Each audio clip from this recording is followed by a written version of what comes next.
ডিম বিরিয়ানি। শুনেই কেমন অদ্ভুত লাগছে, তাই না? বিরিয়ানি আবার ডিম দিয়ে হয় নাকি? ডিম যদি আপনার কাছে সাধারণ কিছু মনে হয়, তাহলে আজকের এই ভিডিও দেখার পর আপনার ধারণাটা একেবারেই পাল্টে যাবে। একদম ঘরোয়া সব উপকরণ নিয়েই থাকছে আমার আজকের এই রেসিপি, ডিম বিরিয়ানি। উপকরণ হিসেবে আমি এখানে নিয়েছি 1 টেবিল স্পুনের মতো শাহি জিরা, একটা স্টার, 1 খণ্ড দারুচিনি, এলাচ, 2-3 টুকরা তেজপাতা এবং এখানে আছে গোলমরিচ। মশলার পেস্ট হিসেবে আমি এখানে যেগুলো তৈরি করে নিয়েছি সেটা হচ্ছে টমেটো এবং কাঁচামরিচ একসাথে মিক্সড করে আমি এখানে ব্লেন্ড করে নিয়েছি। আরো আছে রসুনের পেস্ট এবং আছে আদার পেস্ট। কিউব করে কেটে রাখা কিছু আলু নিয়েছি, বিরিয়ানির মশলা নিয়েছি, 1 কাপ দুধ এবং এখানে আমি 4টা ডিম নিয়েছি। যে পাত্রে আমি রান্না করব তাতে পর্যাপ্ত পরিমাণে পানি দিয়ে আমি চুলাটা অন করে দিয়েছি এবং এতে আমি সেই মশলাগুলো দিয়ে দিয়েছি, সাথে একটু সাদা তেল দিয়েছি এবং পরিমাণ মতো লবণ।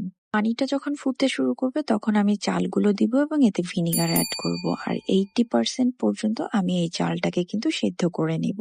এবার একটি পাত্রে সাদা তেল নিয়েছে 1/2 কাপের মতো, এতে এলাচ, লবঙ্গ, দারচিনি এবং পেঁয়াজ দিয়ে দিলাম। পেঁয়াজটাকে আমি এখানে বেরেস্তার মতো করে ভেজে নেব। এখানে আমি 1 টেবিল স্পুন লবণ ব্যবহার করেছিলাম। কিছুটা বেরেস্তা আমি কিন্তু উঠিয়ে রেখেছি। কেন রেখেছি সেটা পরবর্তীতেই জানতে পারবেন। এবার একে একে আমি সব মশলার পেস্ট গুলো ব্যবহার করছি। আদা, রসুন, টমেটো এবং কাঁচামরিচের যেটা একসাথে ব্লেন্ড করা ছিল এটাও কিন্তু আমি একবারে এভাবে দিয়ে দিব।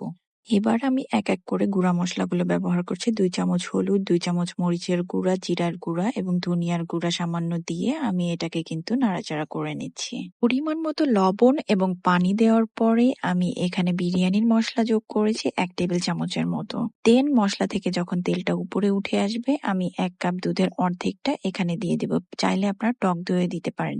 এই পর্যায়ে আমি এখানে আলুগুলোও দিয়ে দিব। মশলাটা খুব ভালোভাবে কষানো হলে কিছুটা মশলা আমি এভাবে উঠিয়ে রাখবো, এটা আমার পরবর্তীতে লাগবে। আগে থেকে সেদ্ধ করে রাখা যে ডিমগুলো ছিল সেগুলোকে আমি একটু হালকা ভেজে নিয়েছিলাম। এই ডিমগুলো এখন আমি এই মশলার মধ্যে দিয়ে ভালোভাবে কিন্তু কিছুক্ষণ কষিয়ে নেব। ডিমটা ভালোভাবে কষানো হয়ে গেলে আমি এখানে ডিমগুলো তুলে নেব। আগে থেকে কুক হওয়া 80% রাইসের কিছু অংশ আমি এখানে আগে দিব। যেহেতু আমি লেয়ার করব তাই আমি আগে ডিম দিব এবং একটু ফ্লেভারের জন্য আমি 1 চামচ ঘি অ্যাড করে নেব। দেন বাকি রাইসটুকু আমি এর উপরে সুন্দরভাবে সাজিয়ে নিব।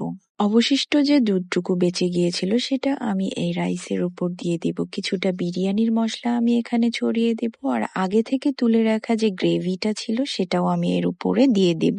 পেঁয়াজের বেরেস্তা ছড়িয়ে দেওয়ার পাশাপাশি আমি কিন্তু এখানে আরো 1 চামচের মতো ঘি ব্যবহার করেছি। এটাতে কিন্তু সুগন্ধটা অনেক বেশি ভালো আসবে। পাত্রটিকে আমি এমন ভাবে ঢেকে দেব যাতে বাষ্পটা বাইরে বেরিয়ে যেতে না পারে। তারপর এটিকে দম দিতে হবে 15 মিনিটের জন্য। 15 মিনিট পর তৈরি হয়ে যাবে আপনার সেই কাঙ্ক্ষিত ডিম বিরিয়ানি। এখানে ফ্লেভারটা যে কি অদ্ভুত ছিল আপনাদেরকে বলে বোঝানো যাবে না। যখন বাসায় খুব বেশি ঝামেলা করতে ইচ্ছা না করে অথচ মনটা একটু বিরিয়ানি বিরিয়ানি করে, তখনই কিন্তু তৈরি করে ফেলতে পারেন এই সুস্বাদু ডিম বিরিয়ানি। আর আমার চ্যানেলটিকে সাবস্ক্রাইব না করলে এখনই করে ফেলুন।